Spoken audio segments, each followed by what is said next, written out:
We didn't do inclined plane. You mean Projectile motion. projectile motion. Okay.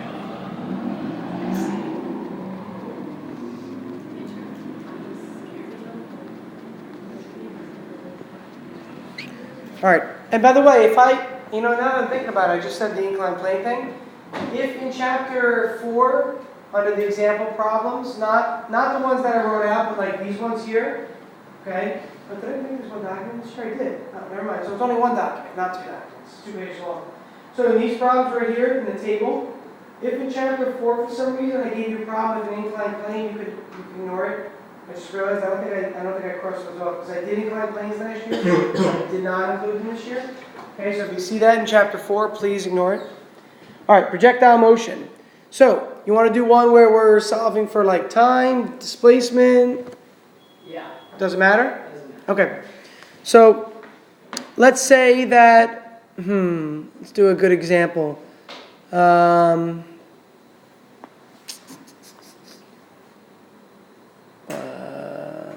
All right, in Harry Potter, somebody has to, I was just trying to think of something outside the box. They're on their broomsticks, right? So they're flying on their broomsticks. Here's the broomstick. And well, this is George. George was one of the beaters, remember? He would hit the quaffle? No. Whatever they're called, I'm wasting time. They would hit the object, and they would aim it at somebody else that was like lower in the ground or lower somewhere else. So let's say we've got good old Harry down here, searching for that snitch, right? He's trying to fly around and find the golden snitch. So this person hits the object. The sport is Quidditch, but I forget what it's called. There's a bludger, right? No, you're right. I think it's The golden snitch is what Harry's seeking, but they hit the object with the bat to like knock Harry off his broom. I think it's called the bludger. Okay, so he hits the object and he's aiming at Harry's head down on the ground. We know that the initial velocity that he hits it with is, let's say, 5 meters per second. We know that, let's see, the angle that he hits it at is 20 degrees below the horizontal. Okay, that's the horizontal, the black line. It's 20 degrees below the horizontal. And let's say that the distance to the ground from where he is floating in the air on his broomstick is 40 meters. Here's going to be our question. Ready? If Harry is dazed and he's staring at Cho Chang or one of the other girls in the book that he's always in love with, let's say he's not moving at all, so he's dazed, right? He got hit by something, who knows? And he's 60 meters away. Will the bludger hit him or not? Is the question we're going to ask ourselves. Okay, will it hit him or not? So what is this problem inherently asking us to solve for? Take a minute. I see 2 hands already, but take a minute and think about it yourself. God bless you. Because this is the problem that people run into. What is the problem actually asking us for? Right? It says, will it hit Harry? Assuming Harry has no height, let's assume Harry's height does not matter, is negligible. We'll say that the vertical drop is going to be 40 meters. It can hit Harry anywhere, the head to the toes. So there's actually a range of answers, but we'll say it's going to drop 40 meters no matter what. Question is, will it hit Harry? So what do you really have to solve for? Alejandro? Isn't it the range? Yeah, the x direction or the range. Very good. We are looking to see what is the x value we're going to get. If that x value turns out to be 60 meters, it hit him. If it's more than 60 meters, what happened? It went past it. What if it's less than 60 meters? Yeah, it was short. It lands in front of him. So our goal in this problem is really to solve for x. Now, to find x, we look at the x direction. At the top, I'll write it down. I'll write down our governing equations up here. In the x direction, we're always going to use this. V bar x equals x over t. Okay, it's the same equation we use all year. There's no acceleration in the x. So to get x, which is what we're looking for, what do we need to know? What are the 2 variables, clearly? Velocity in the x and time. Velocity in the x we have. It's vi cosine theta. Right? It's 5 times the cosine of 20. VIX or V bar x, we have in this problem. We don't have time. So if we don't have time in the x direction, where can we find time? I'm prompting you. If we don't have time in the x direction, where can we find time? In the y direction. So in the y direction, we've got this formula. Y equals VIYT plus 1/2 AT squared. Now, our goal is to figure out what the time is. We have to figure out the time it takes to hit Harry. We don't know anything about VF, or else I would say, let's use the other equation. VF equals VI plus AT. That would make life a lot easier because time is easy to solve for that. Time is a little bit difficult to solve for here, but we can do it. Okay, we can definitely do it. And it's going to be a quadratic, which is fine. You guys have done quadratics in math by now? You know the quadratic formula we went over in this class? It should be under your belt. So how far is the quaffle or the bludger going to drop? How far to the ground? And? 40 meters. So we put for y negative 40, right? Because it's dropping 40 meters. That's going to go in for the y direction. Okay, 40 meters, it drops. What's VIY? What's VIY? Because I see the VIY in front of T. Initial velocity In the y. in the y direction. Well, let's list it at the bottom here. VI in the x direction is going to be 5 times the cosine of 20. Right? This is what V bar x is, or VIX. That's the x direction. We said that a moment ago. How about the y direction? What is it? What's VI in the y direction? VI in the x direction is 5 cos 20. What's VI in the y direction? It's going to be in the y, Zoe. So far, so good, but you got to tack on something, Zoe. It's definitely 5 sine 20, but what else do you need in the front? Can somebody help her out? Negative. Why? Because it's going down. Exactly. It's got to be negative there because it's going down. Remember, in the y direction, if it's up, it's positive, but this was down. In the x direction, if it's right, it's positive, and it was right. So it is positive in the x direction. So the x direction is a positive velocity because it's to the right. The y direction is down, so it's a negative velocity. What do those numbers come out to be? Give me numbers, give me numbers. Let's go, we should all be checking calculator. Practice, practice. Make sure your mode is on degree mode. You might be in radian mode for math class, it's possible. Katie, what do you got? For the y direction? And how about the x direction? 4.69.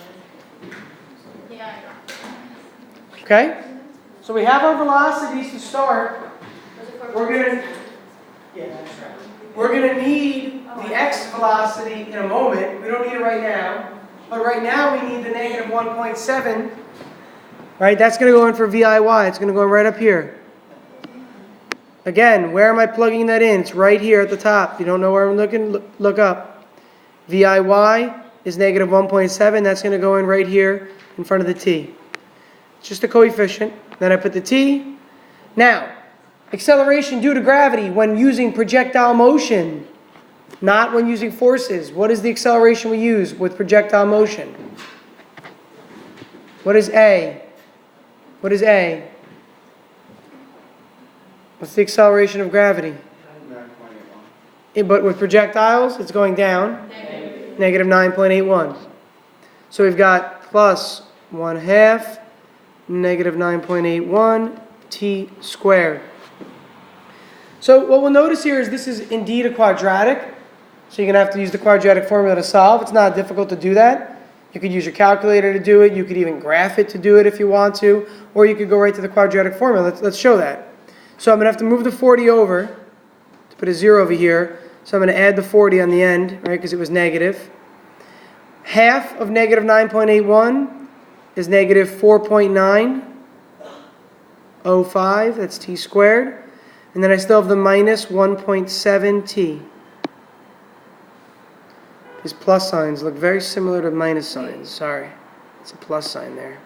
Why should we negative 4.9? That's cos. Half. Oh, never mind. It's not cos. It's not cos. Be careful. Oh, It's half of 9.81.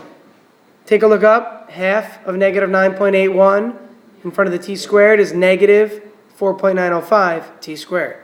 The negative 1.7 is still here. So these have not changed. I'm just moving the positions. I'm switching their positions, that's all. And I'm making this simpler by putting one coefficient. And then I take the negative 40 and I add it over to the right-hand side, and that tacks on to the end. Why did I put this in this order? Well, look. It's ax squared plus bx plus c. This is in standard form for a quadratic function. So we can use the quadratic formula to solve. X equals negative b plus or minus the square root of b squared minus 4ac all over 2a. And instead of x, I'm putting t because it's time, not x. Okay, so please use the quadratic formula. It's going to be negative 1.7, which is positive 1.7 right here, plus or minus the square root of negative 1.7 squared. That's going to be a positive number when you square negative 1.7, minus 4 times negative 4.905 goes in for A, times 40, which goes in for C, all over 2 times the leading coefficient of negative 4.905. It's going to be really, really messy. How do we solve it a much easier way than quadratic formula? Do you remember how to do this? Did you do this in math class? I think I mentioned it to you. I put a video up on how to do it at one point. Do you know how to solve this by graphing? By finding the x-intercepts of the graph? Have you solved with the quadratic formula in your math class this year yet? Yeah. Have you solved by factoring? Yeah. Have you learned that the factors give you the roots of the equation? Yeah. Have you learned that the roots are really the x-intercepts of the graph? So plug this into y1 and just find the x-intercepts. It'll give you the 2 times. It's much easier than doing all this work with decimals. Go to y1 and plug that in. I'll do it on a graphing app here. I've got negative 1.7 and 40. Negative 1.7 and 40. Negative 1.7 and 40. All right, so from our graph, or from the quadratic formula, we get time equals 2.7 and time equals negative 3.03. We reject the negative time. This is the time it takes to hit the ground. That's the time it takes to hit the ground in the y direction. Well, the y and the x time is the linking variable. So take this number for time, plug it in the x direction. Go back to the x direction now. So let's go ahead and take the time value we got as an answer, plug it in here. We have v bar x, that was what we had, 4.7, we haven't used it yet. We could find the x displacement as a result. So this is going to go here, this number is going to go here, and solve for x. Remember, in the x direction, it's always going to be the equation that you see on the board right now. It's always going to be v bar x equals x over t. And v bar x is always going to be whatever the vi was, right here, 5, the vi, times the cosine of theta. If it's to the right, it's positive. If it had been fired to the left, this would have been negative. So when you do that, you want to solve this equation for x. I'm going to put it up here in the top right. Multiply both sides by time. And that's what you get. X equals v bar x times time. So 4.7 times 2.7 will give us the range of 12.69 meters.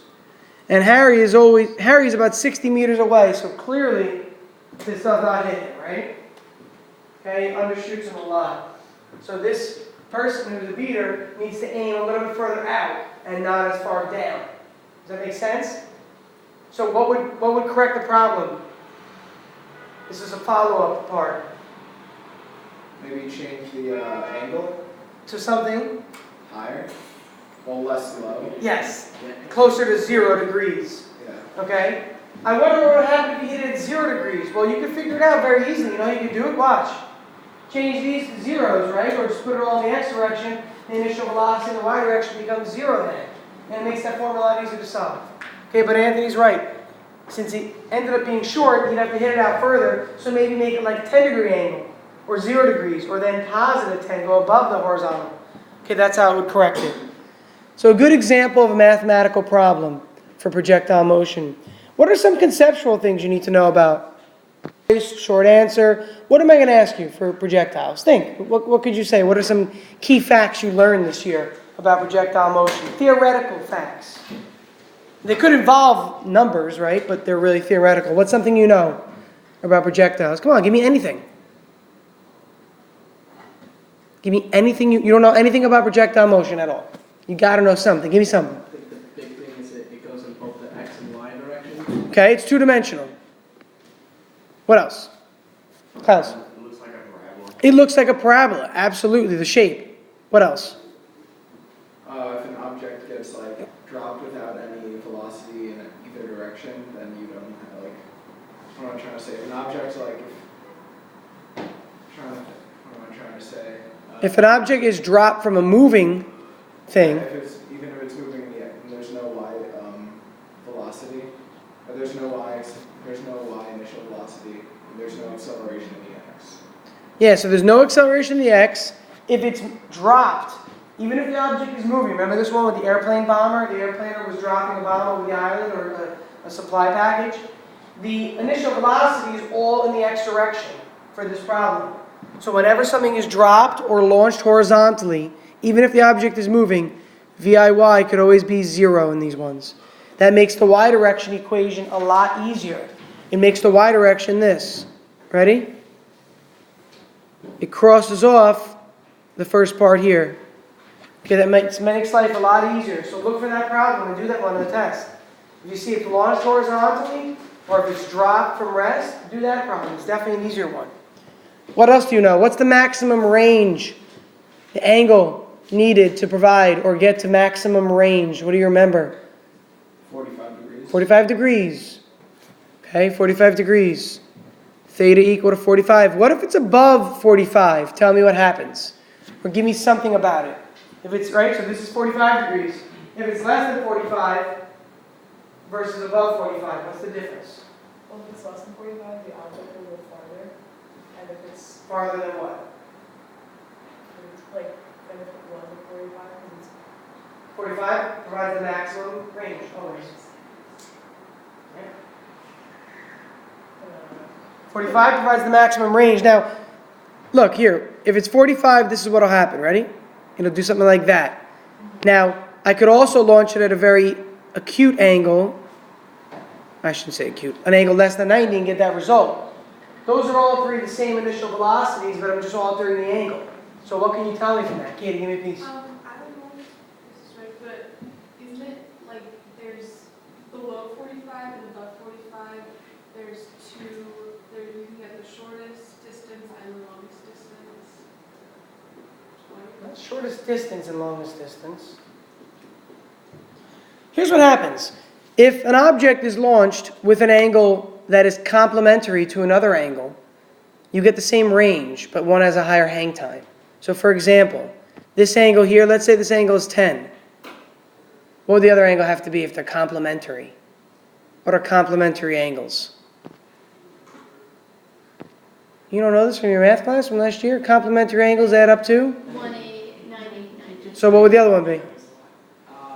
Yeah. So this one would be 80 right here. See the blue one? Look at the blue path. The blue path, its angle would be 80. If the one with the black path, its angle was 10. Complementary angles, and we kind of went over this. We tried in the lab. It didn't work out perfectly, if you remember, so we talked about it. Okay, so you can get the same range from two completely different angles, but one has a much higher hang time. If you're in football and you're a punter, which one of these are you going to choose? High hang time. Yeah, 80 degrees. But if you're the quarterback and you're throwing the ball to a wide receiver, which one do you probably end up choosing? Yeah, the one that's 10 degrees. You don't see unless a quarterback's throwing up a Hail Mary at the end of the game, you don't see him getting under it too much, or unless he throws like a 50-yard pass, because you have to. But a punter wants to get a lot of hang time. So he kicks underneath it, kicks with a lot of high angle. What about at the top of its path? What do you always know? At the top of its path, the projectile has, fill in the blank. At the top of its path, the projectile has, fill in the blank. Come on, I'm seeing the same hands over and over. We went over this year. You got to start, reviewing a little bit, maybe before this, I guess. Klaus, what do you got? Okay, that's true. I wasn't thinking that because we're doing projectiles, but energy-wise, at the top of its path, it has potential energy. Very good. It's maximum potential energy it actually has up there. What else about its velocity could you tell me? Zoe? What kind of velocity? No. What component of velocity?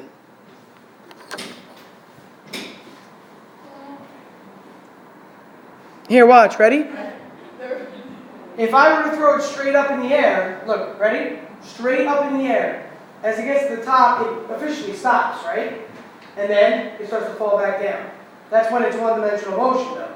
If it's a projectile at the top, it's still moving, right? At the top. Which way is it moving at the top? In the x direction only. So at the top of the path, it still has the x, but it has no vy. Okay? Vertical velocity at the top of the path is 0.